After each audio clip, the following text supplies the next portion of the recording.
Les doy la bienvenida a esta clase de los 10 principios de la economía.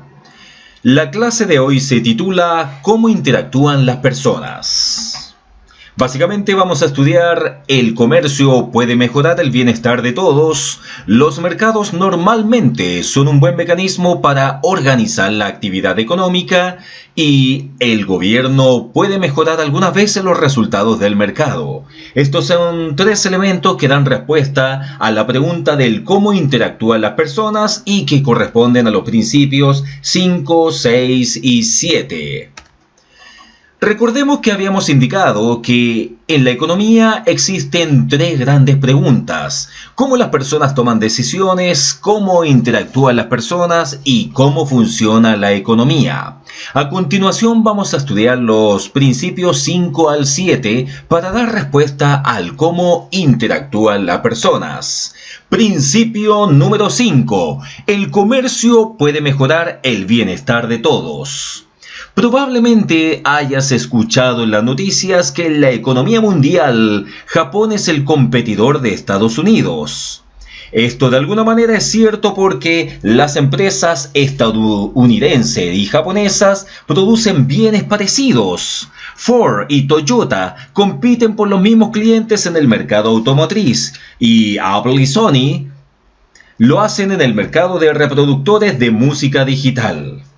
Sin embargo, es fácil dejarse engañar cuando se piensa en la competencia entre países. El comercio entre 2 naciones no es como una competencia deportiva en la que uno gana y el otro pierde. Por el contrario, el comercio entre 2 países puede mejorar el bienestar de las naciones participantes. Para entender por qué sucede esto, piensa en cómo es que el comercio afecta a las familias. Cuando un miembro de nuestra familia busca trabajo, está compitiendo con miembros de otras familias que también lo buscan. Del mismo modo, las familias compiten entre sí cuando van de compras, ya que cada una quiere comprar las mejores mercancías a los mejores precios. Por tanto, podemos decir que en la economía, cada familia compite con las demás. Sin embargo, y a pesar de esta competencia, el bienestar de una familia no mejoraría si se aislara del resto, porque si lo hiciera tendría que cultivar sus propios alimentos, elaborar ropa y construir su casa. Así resulta evidente que las familias ganan mucho al comerciar unas con otras, ya que este intercambio promueve la especialización.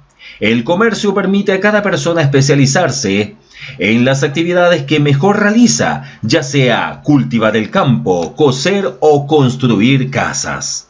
El comercio permite una mejor realización, como por ejemplo, ya sea cultivar el campo, coser o construir casas. El comercio en general va a permitir a las personas comprar una mayor variedad de bienes y servicios a un menor precio. Los países, tal como las familias, se benefician del comercio entre sí, ya que les permite especializarse en lo que hacen mejor y disfrutar así de una mayor variedad de bienes y servicios. Los japoneses, franceses, egipcios y brasileños son tanto nuestros socios como nuestros competidores en la economía mundial. El principio número 6 nos indica que los mercados normalmente son un buen mecanismo para organizar la actividad económica.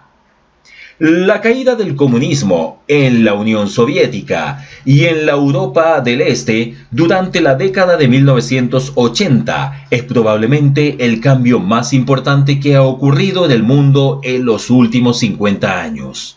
Los países comunistas se basaron en la premisa de que el gobierno era el más indicado para asignar los recursos escasos de la economía. Por medio de una planificación central, se decidía qué bienes y servicios debían producirse y en qué cantidad, quién los produciría y debería consumirlos. La planificación central se basaba en la teoría que el gobierno era el único capaz de organizar la actividad económica de tal manera que se promoviera el bienestar económico del país. La mayoría de los países que alguna vez tuvo una economía de manera centralizada ha abandonado ese sistema y está tratando de desarrollar una economía de mercado. En una economía de mercado, las decisiones que antes se tomaban de manera centralizada son sustituidas por las decisiones de millones de empresas y familias. Las empresas son las responsables de decidir a quién contratar y qué fabricar. Las familias, por su parte, deciden dónde trabajar y qué desean comprar con su ingreso. Las empresas y las familias interactúan en el mercado, en donde los precios y el interés personal orientan sus decisiones. El año 1776, Adam Smith, deben haber oído hablar de él, en su libro titulado Una investigación sobre la naturaleza y las causas de la riqueza de las naciones, hizo la observación más famosa de toda la economía. Es decir, afirmó que las familias y las empresas interactúan en los mercados como si fueran guiados por una mano invisible, que los lleva a obtener los resultados deseables del mercado. Uno de los objetivos de este libro y de esta clase en general es entender cómo es que funciona la magia de esta mano invisible. Y terminemos entonces con el principio número 7, donde el gobierno puede mejorar algunas veces los resultados del mercado. Y aquí tenemos 4 conceptos claves: los de derecho de propiedad, falla de mercado, externalidad y el poder de mercado. Entonces, este principio número 7 nos indica que una de las razones por las cuales necesitamos al gobierno es porque la magia de la mano invisible de la economía solo funciona cuando aquel hace valer las reglas y mantiene las instituciones, que son clave para el libre mercado. Pero más importante aún es el hecho de que las economías de mercado necesitan instituciones que hagan valer los derechos de propiedad de las personas para que éstas puedan ejercer propiedad y control sobre los recursos escasos.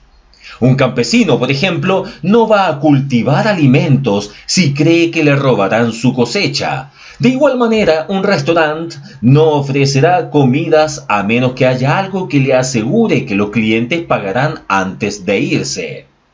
Una empresa de entretenimiento no producirá DVDs, por ejemplo, si un número importante de clientes potenciales dejan de pagar su producto porque prefieren las copias piratas de los discos. Pero existe otra razón por la cual necesitamos al gobierno. La mano invisible es muy poderosa, pero no omnipotente. Promover la eficiencia y la equidad son las 2 grandes razones por las cuales el gobierno debe intervenir en la economía para cambiar la manera en que las personas asignarían los recursos. Es decir, la mayoría de las medidas económicas aspira a agrandar el pastel económico o a cambiar la manera en que se reparte. Consideremos como primer objetivo la eficiencia. Aun cuando en general la mano invisible dirige a los mercados a asignar los recursos para maximizar el pastel económico, esto no siempre se logra. Los economistas utilizan el término falla del mercado para referirse a una situación en la cual el mercado por sí solo no asigna eficientemente los recursos. Una de las causas posibles de esta falla del mercado puede ser una externalidad, que es el impacto que las acciones de una persona tienen sobre el bienestar de otra. Por ejemplo, algo clásico de externalidad lo constituye la contaminación. Otra posible causa de una falla del mercado es el poder del mercado, que se refiere a la habilidad que tiene una persona o un pequeño grupo de personas para influir indebidamente en los precios del mercado. Por ejemplo, si todos los habitantes de un pueblo necesitan agua, pero hay un solo pozo, entonces el propietario del pozo no está sujeto a la competencia rigurosa con la cual la mano invisible frena el interés personal. En presencia de las externalidades o del poder del mercado, una política bien diseñada puede mejorar la eficiencia económica. Ahora considere el objetivo de la equidad. Aun cuando la mano invisible busca la eficiencia económica, no siempre puede garantizar la distribución equitativa de la prosperidad económica. En la práctica, muchas de las políticas públicas, como el impuesto sobre la renta y la seguridad social, están encaminadas a lograr una distribución más equitativa del bienestar económico. Afirmar que el gobierno algunas veces puede mejorar los resultados del mercado no significa que siempre lo haga. Las políticas públicas no están hechas por ángeles, sino que por un proceso político que dista mucho de ser perfecto. Por lo tanto, hemos revisado los principios 5, 6 y 7 que dan respuesta a la pregunta del cómo interactúan las personas. En alguna clase próxima vamos a dar respuesta a la pregunta del cómo funciona la economía. Muchas gracias.